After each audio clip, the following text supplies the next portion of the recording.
Good morning, everybody. What a night it has been. Labour has taken control of two key Conservative London strongholds as election results come in from right across the country. The party will celebrate the wins in Wandsworth, taking the council for the first time in more than 40 years, and Westminster.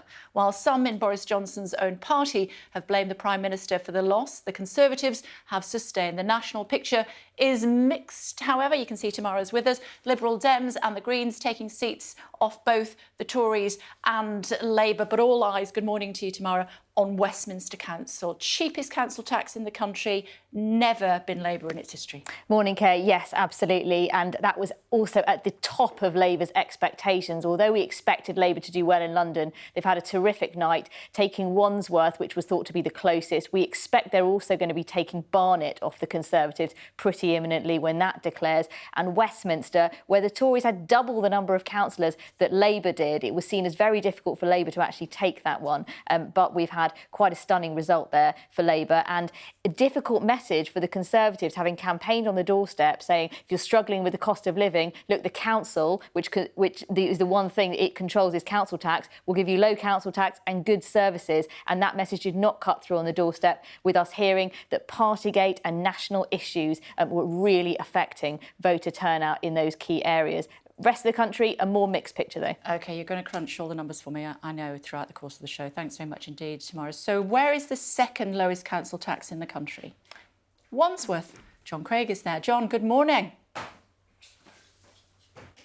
Morning, Kay. This has been a dramatic night here. At the big start of the evening, we were told it was neck and neck, too close to call, but gradually it became clear that the Tories were suffering defeats, losing some wards to Labour. One grandee shook his head and said, it's gone. And the Labour celebrations got more and more raucous as the night went on, led by the Mayor of London, Sadiq Khan. They are jubilant here, cock-a-hoop, in the words of the Labour Mayor, Sadiq Khan, a former MP here in this borough, the constituency of Tooting. As for the Tories, well, forlorn, subdued, broken and bruised. The outgoing Tory leader admitted that Partygate had come up on the doorstep, the cost of living. He even said that Neil Parish, the Tory MP, looking at porn on his phone in the House of Commons, had been a factor here.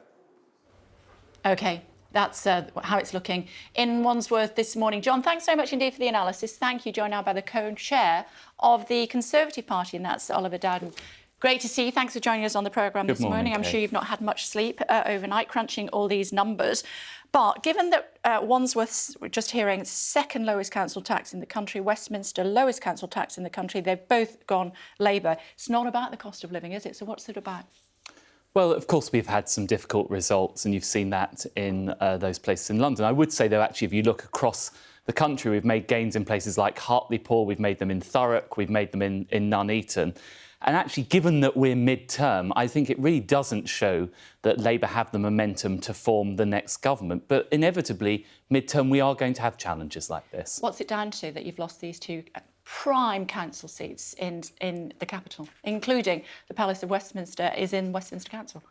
Well, I think it's worth looking at the two of them. So first of all, in relation to Wandsworth, we only won that by about 200 votes last time round. It was an unexpected hold. There is a general momentum across London, which you've seen here, and you saw actually in the past 20 years' worth of elections in Wandsworth of us doing less well. But of course, as John said in his intro to this piece, there have been challenging headlines for the past few months. But I do think that set against all of that, those sort of challenges that you would expect after 12 years in office, these are challenging results, but we have made progress in lots of places. So it has to be viewed in that context. OK, this is what the outgoing leader of Wandsworth Council said.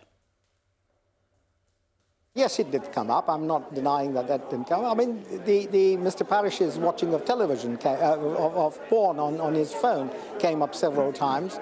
I think there were a number of people picking up different things that they were concerned about, and that came up on the doorstep. Partygate, Tractorgate.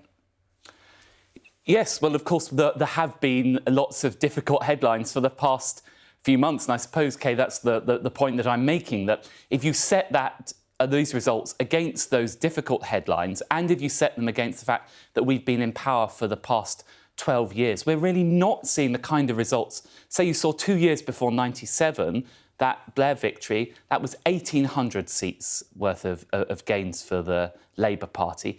William Hague, I think, gained about 1,300 in 2000 and then went on to lose the 2001 election. So I, of course, accept that these are challenging times and there have been some difficult results. However, I do not accept that Labour have the momentum to form the next government. Of course, we now, in response to that as a government, need to make sure that we really focus not on those kind of headlines in the way that the leader was describing, but on what matters to people, whether that is tackling the cost of living, whether that's clearing those NHS backlogs, or taking advantage of the opportunities given us by leaving the European Union. Or perhaps getting rid of the leader. I mean, you've got 3 MPs, I think, in the Cumbria-Carlisle area, and this is what the leader of Carlisle Council has had to say. I've never been a fan of Boris Johnson anyway. I've never made any great secret of that fact. And I think he should consider his position now. And I fully expect that there will be more letters to the chairman of the 22 committee. Yeah, Labour have won the new Council of Cumberland, which will take in Carlisle.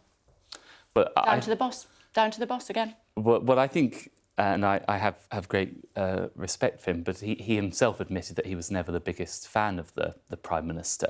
Actually, I think that what you see in the Prime Minister is somebody who gets things done, a change maker, and whether that's in relation to the vaccine programme, fastest vaccine rollout 3 times over, or what he's been doing in Ukraine. We need that kind of bold leadership. And I think precisely at a time when we're facing these big challenges, whether it's cost of living, whether it's Ukraine, whether it's the economic situation around the world that you heard, that you heard in the past 24 hours, I think we need somebody that can really grip things and deliver that change. And I think that's what we've got in Boris Johnson. Well, the leader of the Conservatives in Scotland, of course, didn't agree. This is what he said previously. I think what we've seen over the last few days is more and more MPs publicly saying they take a similar position to me, and there's a feeling that we're getting closer and closer to the 54 number of letters required to go into the 1922 committee. He said that back in January. He was pressurised. He subsequently retracted that. But that's one of your own, saying he's not the right man for the job. Well, I've actually, obviously, as you might imagine, I was campaigning up in Scotland, and I met with Douglas while I was up there. And as you say, that's not his view now. And I think he accepts, as indeed most people that I spoke to, touring the length and breadth of the country, they recognise what Boris Johnson has done during this Ukraine crisis, the kind of leadership he's shown. They recognise, actually, the leadership that he showed during the COVID crisis with driving that vaccine rollout. Of course, people remember that he delivered Brexit as he promised. And that's the kind of focus and energy that we need. And I think that's what he brings. I'm glad you brought Brexit up, because where are we going to be in Northern Ireland? They start counting in about 45 minutes' time or something like that. If Sinn Féin takes power, we could find ourselves in a position where Boris Johnson is the Prime Minister who oversees the breakup of the Union. Well, first of all, let's wait and see what the results are from Northern Ireland. Well, that's what all the projections are. Well, I hope you appreciate that we will know that in 24 hours. You rightly highlight the provisions of the peace agreements there, which do provide that if there is a sustained majority nationalist opinion in favour of United Ireland, that would have to be put forward in a referendum. That's kind of beyond the power of the United Kingdom government. In that sense, we'd have to allow that to happen were it the case. But let's wait and see what happens. Yeah, let's just remind our viewers what it actually says, the Northern Ireland Agreement. A crucial component too was the provision for a border poll committing both governments in an internationally binding agreement to legislate for reunification if a simple majority of Northern Ireland's electorate voted in favour. That could be a reality if Sinn Féin wins. That must make Boris Johnson's blood run cold this morning. Well, Boris Johnson is, as I am, and the entire cabinet, we're passionate unionists, and we believe in the value of Northern Ireland as part of our United Kingdom. Of course, we would honour the provisions of the Good Friday Agreement if that was required, but I'm confident that we will be able to make the case for Northern Ireland remaining in the United Kingdom should that that arise, but I don't think we're at that stage. Let's not get ahead of ourselves. 12 hours. Well, let's wait and see. George Eustace sat just where you are earlier on this week and said that the British government would step in to prevent that happening. That's not going to happen, is it? If indeed Sinn Féin wins and we do press towards a border referendum, the British government would allow that to happen, wouldn't they? Well, the British government will respect its treaty obligations, including in the Good Friday Agreement, but I don't think we're anywhere near that stage. So George Eustace misspoke when he said that earlier in the week? Well, I'm afraid I didn't hear exactly what George Eustace said, but I'm very clear that we will respect our international obligations. But as I say, I don't think we are close to invoking the provisions of that. Yeah, as I said, let me put that to you again. This Prime Minister could be the Prime Minister that oversees the splitting up of the Union. If that were to happen with Northern Ireland, all eyes would be towards Scotland. Well, Kay, I think you're jumping many steps ahead Really? here. Not So really. first of all, we don't know the results in Northern Ireland. And in any event, we have the provisions of that treaty. I'm absolutely confident that the people of Northern Ireland, as has been shown on many occasions before, would choose to remain within the United Kingdom. So I don't actually think that eventuality will arise. Well, we'll see, as you said. Whatever happens in the next 12 hours, even if Sinn Féin does win in Northern Ireland, we see what happens in Wales and also up in Scotland, where you're not likely to do very well. Whatever happens, you still feel that Boris Johnson is the right man to lead your party? Well, I think looking at the picture of the results so far, they demonstrate that whilst there have been difficult results, they are consistent with what you'd expect with us from mid-term. Labour are certainly not on the path to power, and I believe that Boris Johnson does have the leadership skills, in particular the energy and the dynamism that we need during this difficult period of time. So no, I don't think we should remove Boris Johnson as our Prime Minister. I think we should stick with him. I think he's got the skills we need to lead us into the next election. OK, what happens if it transpires in the coming weeks, which it's likely to, that he's broken the law on more than one occasion and as a result has misled Parliament? Would he still be the right man for the job? Well, may I take each one of those in turn, Kate? First of all, you'll expect me to say this, but I'll have to say it, which is I'm not going to indulge in hypotheticals. It's right, as a Cabinet Minister, I allow the police to do their job. I don't actually believe that he misled Parliament. I think he gave a very clear explanation of that, and what he said at the time in Parliament, he genuinely believed to be the case. And I think taking into account all of these things, and by the way, I've been clear on this show and many others, I don't for a moment resile from my anger and frustration about what happened in Downing Street. And I think the Prime Minister has rightly shown remorse over that, and he feels a frustration about it as well. I have accepted what he said in respect to that because I believe that we need to balance that against his considerable achievements, which I've already outlined to you, and the need for the energy and dynamism to lead this country forward, and I believe that he has that. Do you want my viewers who are watching this morning to honestly believe that this man presided over the biggest rule breaking in the whole of the country in one street and he didn't know what was happening under his own roof? Because obviously the electorate doesn't think that.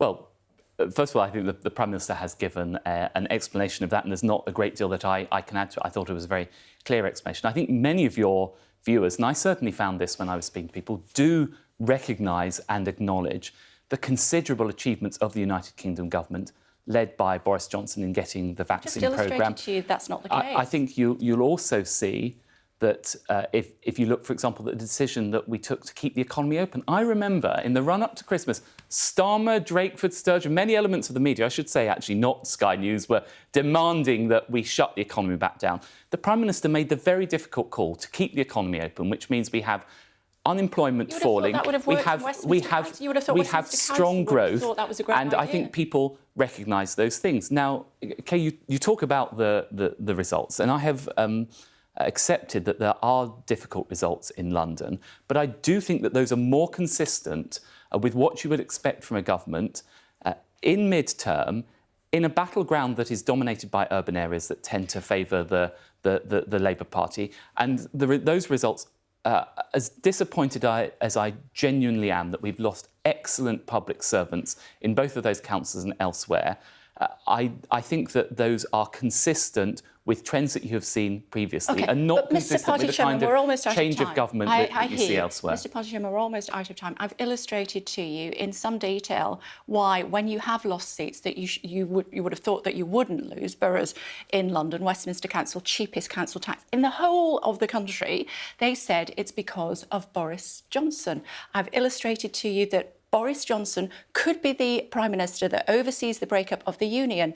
I've illustrated to you that he could undoubtedly find himself in a position where he's going to get more fines from the Metropolitan Police. They gave him the courtesy of waiting until after the election before they issued more fines. And you're still sitting there and telling our viewers this morning, this man can do no wrong.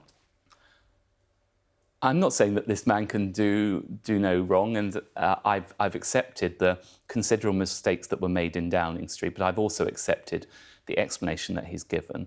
I've highlighted the considerable achievements he's had, whether that's with the vaccine programme, whether that's leading the world in the democratic world's response to the Ukraine crisis, or whether that's in respect of getting Brexit done. And I think when those things are considered in the balance, the right thing is that as people are worried about these challenges caused by this global challenges of both recovering from COVID and the pressure on inflation, Ukraine crisis, both national security and the economy.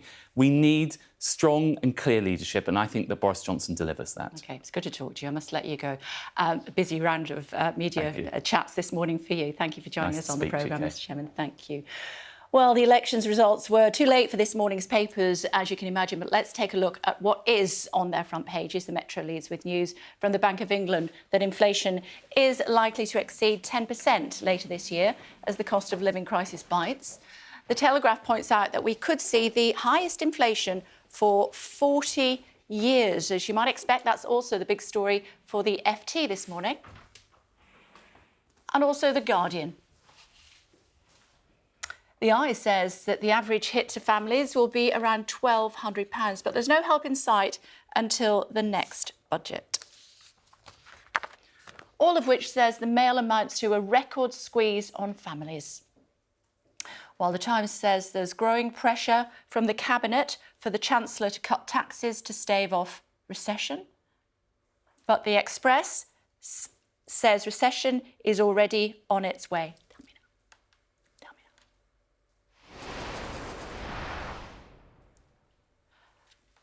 OK, some breaking news that's actually just happened as the chairman walked out of the studio, which is a shame because I would have put it to him.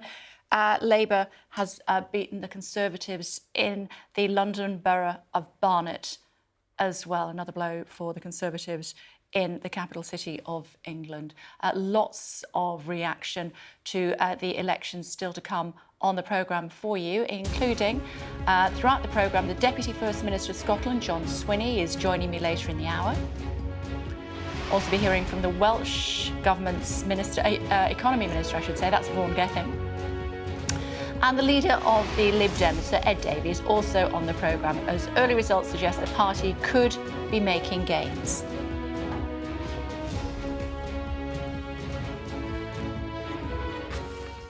Time now for a deep dive into some of the results as they currently stand. Nobody better to do that for us this morning than Helen Ann. She's at Sky News Centre. Hi, Helen Ann, good morning.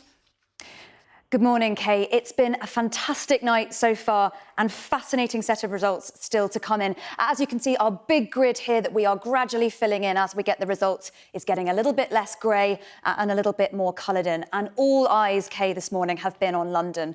Those three big scalps that Labour have taken, Barnet, Wandsworth and Westminster. So the Barnet result we have literally just have in. Let's bring you some of the detail here. And look, what a take it is. Labour taking Barnet from the Conservatives by 12 whole seats they've picked up from the Conservatives there. Worth saying, last time this seat was fought in 2018. The Conservative actually made gains against Labour. It was seen largely at the time a bit of a backlash against Jeremy Corbyn amidst the allegations of anti-Semitism he was facing at the time. There's a big Jewish community in Barnet. Keir Starmer will see this as evidence that he's really starting to rebuild some of that trust with the Jewish community. A huge gain for Labour. Continuing this brilliant story for Labour in London, their brilliant performance, Westminster. It has never been held by Labour. And look, 13 seats that Labour took off the Conservatives there. And just have a look at this. Wandsworth is the other council that we've been talking about all night. The numbers there, really, really impressive. But this is actually what I want to show you, the vote share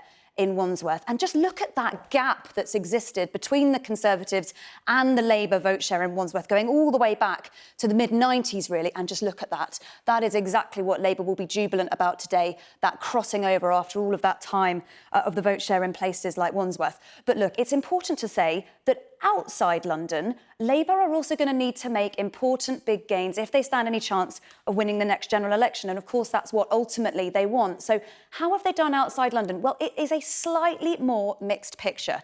Have a look at this, Hartlepool. This is the type of place that Labour need to be making big gains if they want to take the next general election. Big collapse in support in places like this around that Brexit election in 2019. And look, no change for the Labour Party here. Worth saying that really represents a return to their strength that they had in 2018 when this was last fought, but not major gains, not major inroads. So a slightly more nuanced picture, I think, Kay, outside of London, but certainly in London, Labour will be very, very pleased indeed with how things are going. OK, thanks, Helen, and thank you.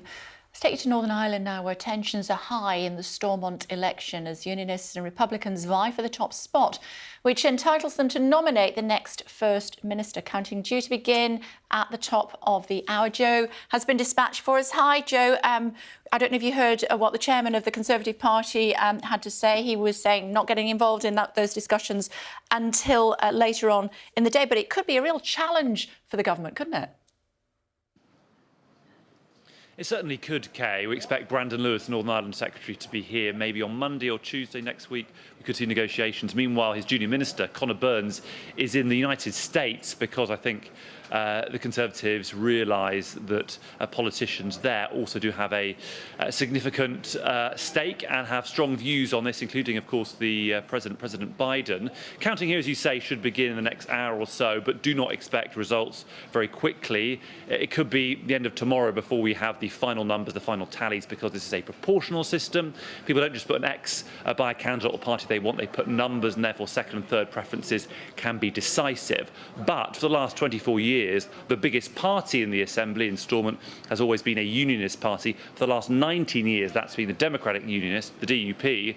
Now, opinion polls suggest Sinn Féin, a nationalist party, a party that believes in United Ireland, a party that does not believe in the Northern Ireland's place in the Union, could be that largest party and therefore could have the First Minister's job too. This poses a lot of questions. Firstly, whether if the DUP comes second, they'll want to take part in that government. Secondly, what the UK government do with the Northern Ireland Protocol. They've certainly indicated they're unhappy with it and want to renegotiate with the EU. And thirdly, what does this mean for the Union? Because by the end of tomorrow, we could have a situation where the Northern Ireland Assembly and the Scottish Parliament both have the biggest parties being parties in the SNP and Sinn Féin that do not believe in those countries' place in the UK.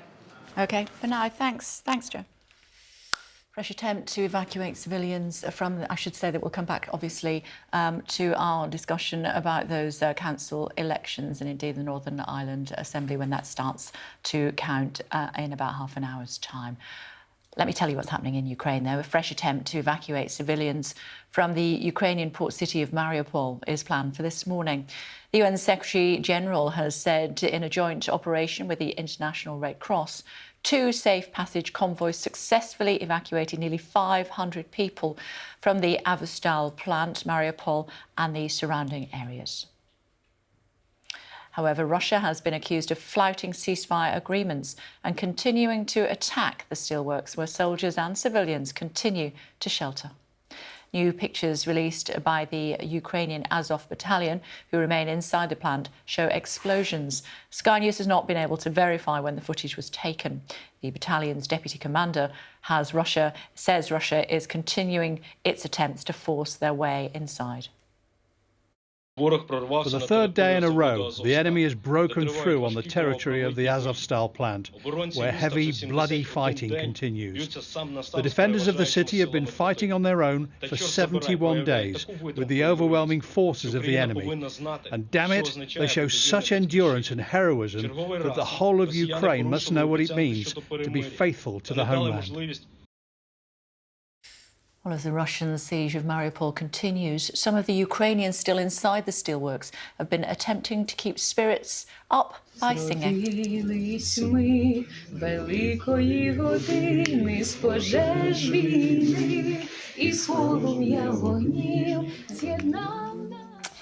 Footage appears to show Ukrainian soldiers singing below the steelworks. Sky News has, for now, been unable to independently verify the date and location of the video. Well, Boris Johnson has said the UK will continue to assist Ukraine for as long as is needed. Speaking at a fundraising event, the Prime Minister said it was vital to support the humanitarian effort. Ukrainian President Volodymyr Zelensky thanked the UK for their help. Bravery is rightly believed the first of human qualities, as it guarantees all others. Дякую, Британія. Looking at some of the other headlines for you now.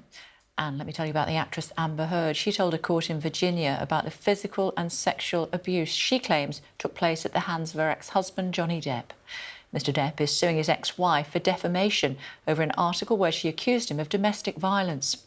The actor was not specifically mentioned in the article and has denied ever hitting Ms. Heard. Just a warning, this clip includes a distressing description of violence. He just hit me over and over and over again, and I got really still, and it felt in my body like quiet, and I thought, this is how I die. He's gonna kill me now, and I'm not. He's gonna kill me, and he won't even have realized it. Roman Abramovich has insisted his position over the sale of Chelsea is unchanged and has described claims he has asked for a £1.5 billion loan to be paid back as entirely false.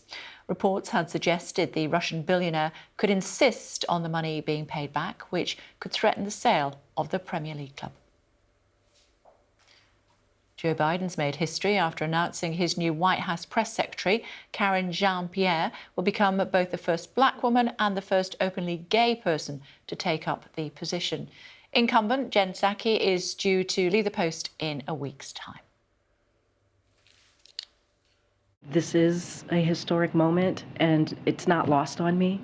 I understand how important it is for so many people out there, so many different communities that I stand on their shoulders, and I have been throughout my career.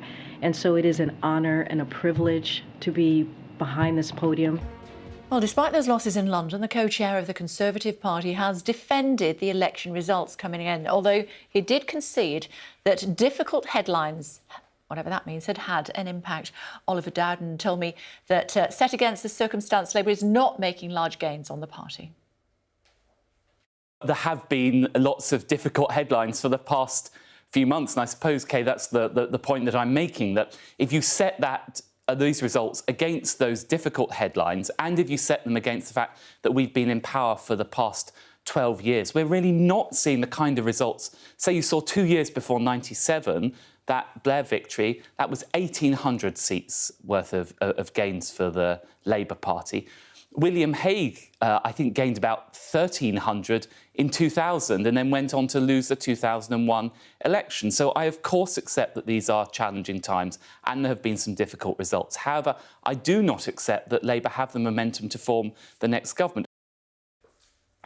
Tomorrow's here, as you can see, breaking news since Oliver Dowden has left, the Conservatives have lost another seat in the council. Yes, they've lost Barnet Council, which we looked like it might fall to Labour, and it's now confirmed that Labour have gained 12 seats from the Conservatives, so they're on 41, Conservatives on 22. Now, this hasn't always been Conservative, but it's been pretty much mostly Conservative since the 1960s. Significant because it looked like Labour were on course to take it last time in 2018, but of course it has a big Jewish population population. The anti-Semitism scandal in the Labour Party had a big impact. Labour councillors spoke very emotionally at the time about how they were being told they were a racist party on the doorsteps. Looks like that has turned around now, where Labour have won back support. And I wouldn't be at all surprised if we saw Keir Starmer there today, because he has made it his mission, he says, to stamp out anti-Semitism, to reverse the impressions people had of Jeremy Corbyn when he was leading the party. And it looks like they've done that. Wider picture, though?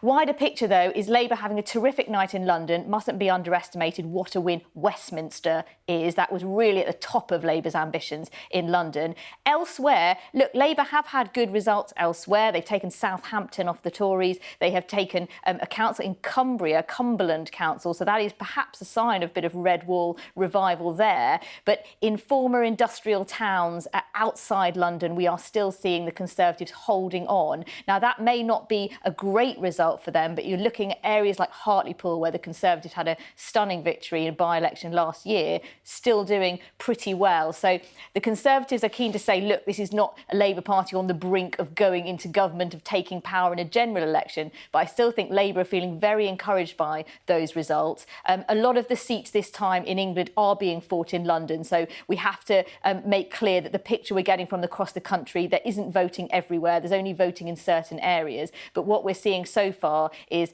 big wins for Labour in London and a bit of a standstill in some other areas of the country where they will need to win back support to win a future general election. And that will be a bit of an alarm bell for Keir Starmer and will be some relief for the Conservatives. Yeah, voting also, of course, in Scotland yesterday.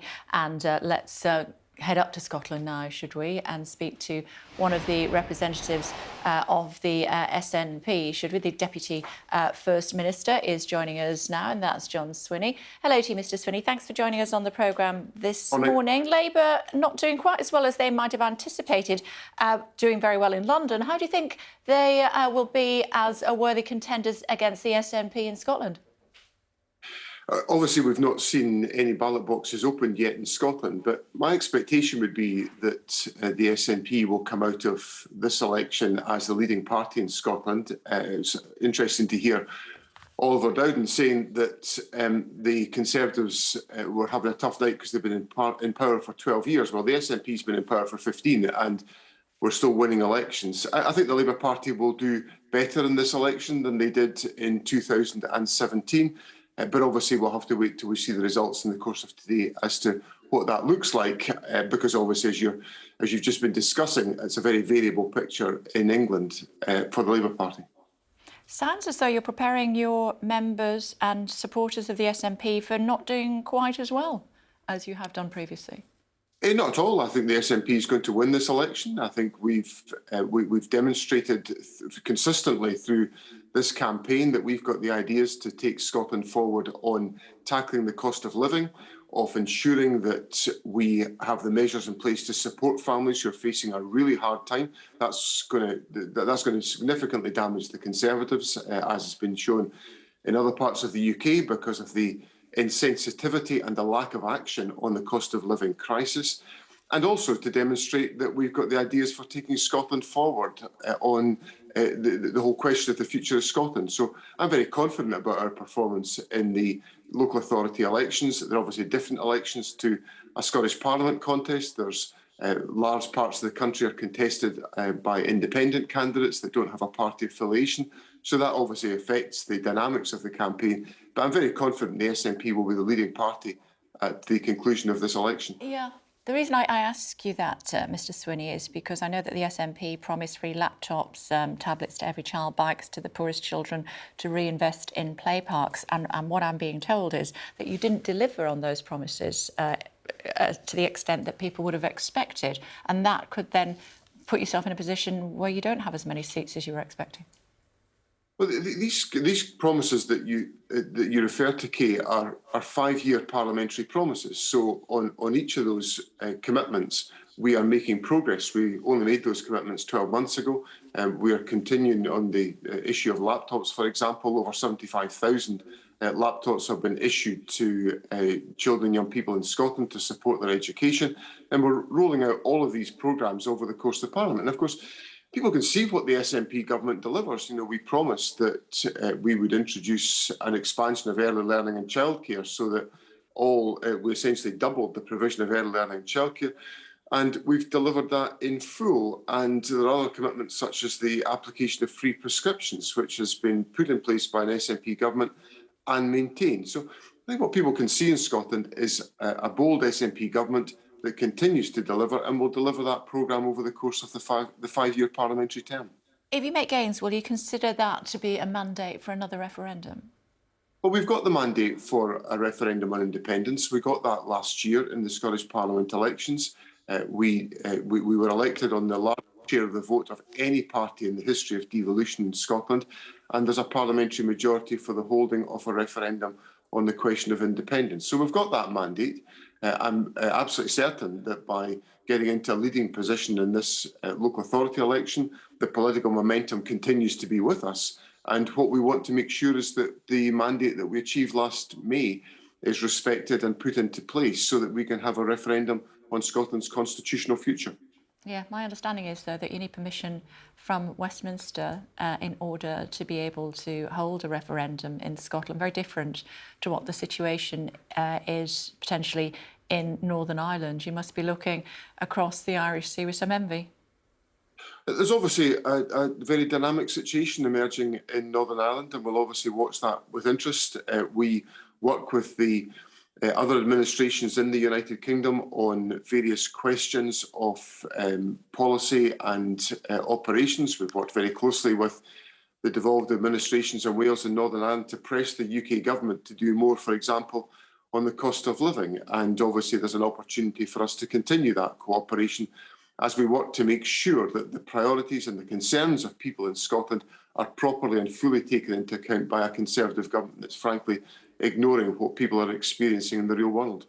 What would a Sinn Féin victory in Northern Ireland Assembly mean for the people of Scotland, do you think? I think what it would mean is that we would have political leadership in Northern Ireland which was prepared to challenge the United Kingdom government on many aspects of its policy approach. I think, to be fair to the DUP, they've been prepared to do that on certain questions, but on some of the very important questions, less so. So there's an opportunity for us to work together to pressurise the UK government to ensure that they address the very real difficulties that people are facing in their lives today, particularly around the cost of living, and to have an intervention that actually addresses the depth of the crisis that people are facing. Quick thought before I let you go. The way it's shaking down at this stage, it looks as though Labour would, if it was converted into a general election result tomorrow, Labour would not have an overall majority, nowhere near. Could Labour, if they did find themselves in that position, count on the support of the SNP? Obviously, we've made it clear that we're prepared to engage in political dialogue with other political parties. We draw a line at the Conservatives. We think the Conservatives take a hostile agenda which we're not prepared to go along with. So we're happy to engage in dialogue with political parties, but it has to be meaningful dialogue that delivers progress on the agenda which we're interested in, and an agenda that will deliver on the future of the people of Scotland. Voting, I think counting starts soon, doesn't it? It starts, certainly in my local authority area, it starts at 9 o'clock, so I'll be heading there very shortly. Very good. It's great to talk to you. Thanks for sparing the time. Thank you. Let's take you to Wales now, should we? The Welsh Economy Minister, Vaughan Gethin, is joining us from Cardiff. Hello to you, Mr Gethin. Thank you for joining us on the programme this morning. I wondered if you could give me an overview of the results that we've seen so far, because I think I'm right in saying that counting hasn't started in Wales yet either. That's correct. So Welsh councils will be counting from this morning onwards, and all 22 of our local authorities have had elections here in Wales. So we're obviously taking an interest in results around the rest of the UK, but my obvious focus as a Welsh Labour Minister is how we're going to do in Wales. And I'm optimistic we'll see some gains in seats and the number of councils that we run, but we'll find all that out for real in the next few hours, Kate. We will, but of course, you know, you can't run a Labour government without seats being won in Scotland and in England as well. And it's been a bit disappointing, really, hasn't it? Outside of the capital of England, the other areas of the country, it's been a bit disappointing for the Labour Party. It's always the fact that when you haven't had quite all of the results, there are people saying it's really disappointing or it's dreadful, depending which way you look at it. And actually, we're seeing gains being made across the UK. What will be important for us is to see where we land when all the results are counted, and then to see where the momentum is within the country. And when I've been knocking doors here in Wales, there's been a real mix of issues on the doorstep. Some of them really are ultra-local issues, and people have said, bluntly to me on the doorstep, they will make a local choice, but on national UK or Welsh issues, they would vote in a different way. So you do see some of that vote splitting and a much lower turnout in these elections as well. But I think we'll find ourselves in a much stronger position across the UK at the end of these results. And as I say, I'm looking forward with real interest to the results that we have here in Wales. We were anticipating, as we were preparing for the local elections, that cost of living would be a really big issue. But looking at the results in London, you know, where the cheapest and the next cheapest council taxes are in the whole of the country, they've both voted Labour. So potentially it's not all about the cost of living, it's about other issues as well. What did you find? As I say, it was a mix, and it goes back to the first point you were making about can you make progress? Well, if you want a UK Labour government, then the results in Westminster matter, don't they? Because there are 4 Tory marginal seats. And we do find that there were people looking at their local council. Other people were more interested in the national picture. When I was on the doorstep, local issues came up. The cost of living did come up. It was also a factor that when I was knocking doors, unsurprisingly, people talked about the pandemic response and the difference between Wales and England. But the Prime Minister came up, and I was genuinely surprised by the number of parents that were unhappy, and parents of all voting persuasions who were saying, if the Prime Minister can do that, what do I tell my children about right and wrong? And that was a very strong feature in doors, and I knocked doors in over half the local authorities in Wales. So local, cost of living, the Prime Minister and the pandemic were the big issues that I found on the doorstep. And just to remind our viewers, I know, but you tell them, it's better coming from you, when you start counting. We're going to verify the votes from 8:30, 9 o'clock this morning, and you should start to have results coming through in the hours afterwards. You'll get a full set of results from Wales later on this afternoon, Kay. Sensational. Thanks very much indeed. Thanks a lot. Take care. Sarah Davies with me now. Hi. Hi. That's a big smile on your face. Yeah, well, you know, you said on Tuesday, would I come back on Friday morning? And I'm certainly back here. I also said the voters could use their ballots to send a message to Boris Johnson on the cost of living. And have they done that? Have they, though? Is it about cost of living? Because I don't know if you just listened to the point that I was making there, that the cheapest council taxes in the country are both in London here, and yet that wasn't what was on people's minds when they were voting. It was about the leader. Well, I think it was about heating bills and food bills and prices at the pump, and the fact that Conservatives refuse to take the sorts of decisions that are needed. You know, Liberal Democrats have argued for a tax cut worth £600 for the average family, paid for by a windfall tax on the oil and gas companies, and that's a fair approach. The Conservatives aren't doing that. Cost of living was definitely there, and then of course we saw the NHS as a big issue as well. And that's why Liberal Democrats, I think, have made these historic gains. We've gone into Tory heartlands. We're winning in Wimbledon, which is a seat we hope to take in the next election, West Oxfordshire, places in Greater Manchester like Stockport, Cheadle and Hazel Grove constituencies. So, yeah, I have a smile on my face today, Kay. You would say you're re-emerging as a party, as an electoral force. I would say people are using this as a protest vote against the government. No, because there's a real trend now. Last year, we took Cheshire, Amersham and True Blue Buckinghamshire, a parliamentary by-election. Then we took North Shropshire, a seat the Tories had held for 200 years in a rural community. And we've had several years now of really good local election results. So this isn't just one-off. This is a real trend. Yeah, but how do you get to convert that into a general election result? Fair question, but I could point to a number of councils where we've made real progress, where if we repeat that progress at a general election, we'll win a lot of Conservative seats. So I mentioned Wimbledon, I mentioned Cheadle, Hazel Grove. These are Liberal Democrat target seats where we think we can remove the Conservative MP and only the Liberal Democrats in those sorts of areas. And if you remember, after the Cheshire and Amersham by-election, I had that little photo op where I knocked down the blue wall as a symbol of the fact that the Liberal Democrats are taking the Conservatives on in their heartlands. Now, we've got some more results to come in, some really important results into rural counties like Somerset and Cumbria. Let's see what happens there.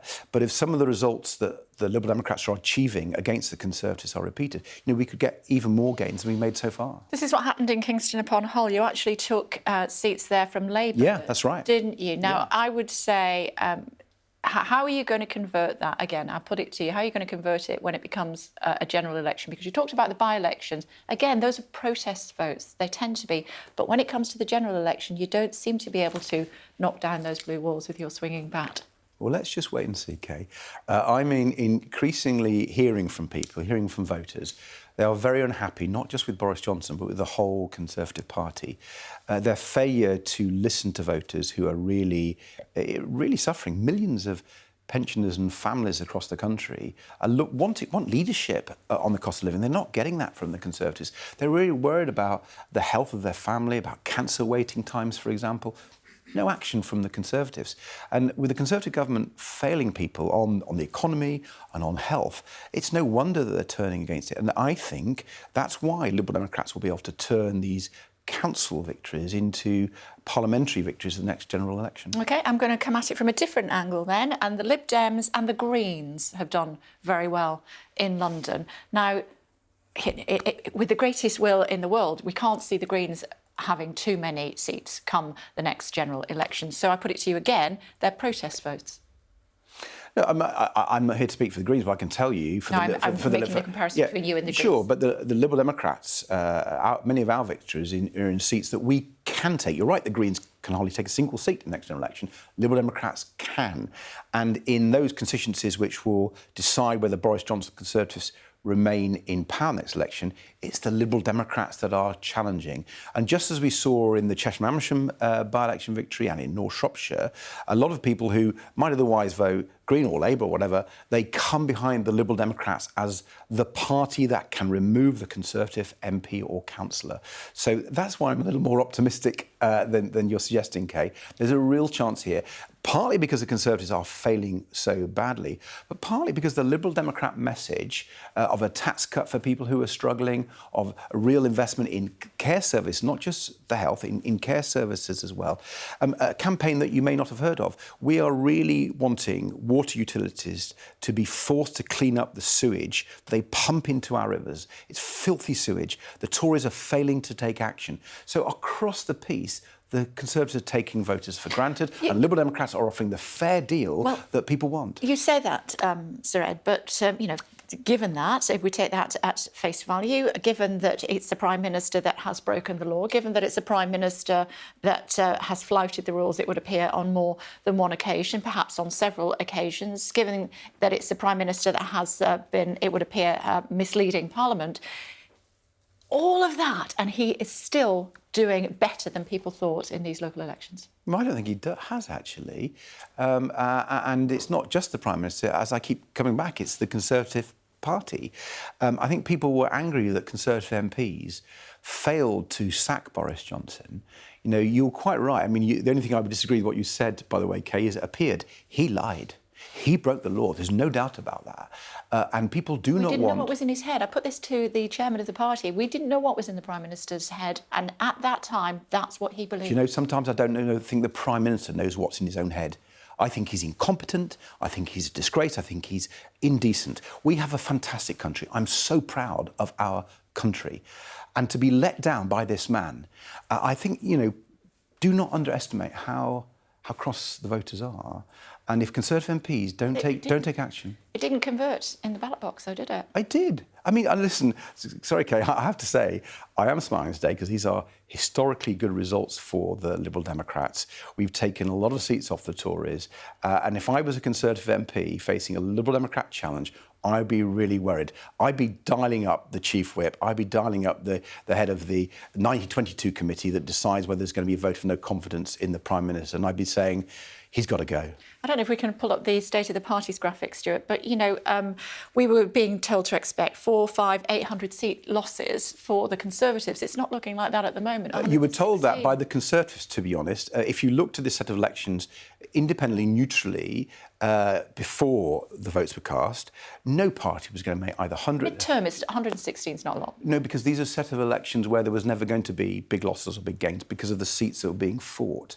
And also because the Conservatives had a really bad night 4 years ago. In my own patch in Kingston, for example, 4 years ago, we won 39 out of 48 seats, our best ever results. It's quite hard to make more gains when you've already got 39 out of 48 seats. The reality is there is a trend against the Conservatives. And because they're failing to take action on what voters care about, for their families' well-being, whether it's their finances or their health, the Conservatives are going to be punished. Tell me where you stand on what's going to happen in Northern Ireland, potentially, if Sinn Féin win. Well, I think we will need to reflect very, very carefully. It's a very sensitive situation, sensitive time, and I think all politicians of every persuasion, both in Northern Ireland and across the UK, should remember that by working across the communities, we've kept peace in Northern Ireland. That is the most precious prize, and we should work as hard as ever to make sure that we bring communities together, because there's been real progress in Northern Ireland. But you real can progress. a border referendum if Sinn Féin wins, which is obviously what they'll press for. I don't think that is helpful. I think we just need... It's part of the Northern Ireland Agreement. Well, I think we should look at the results when they come in, but I also think we should really think about the future.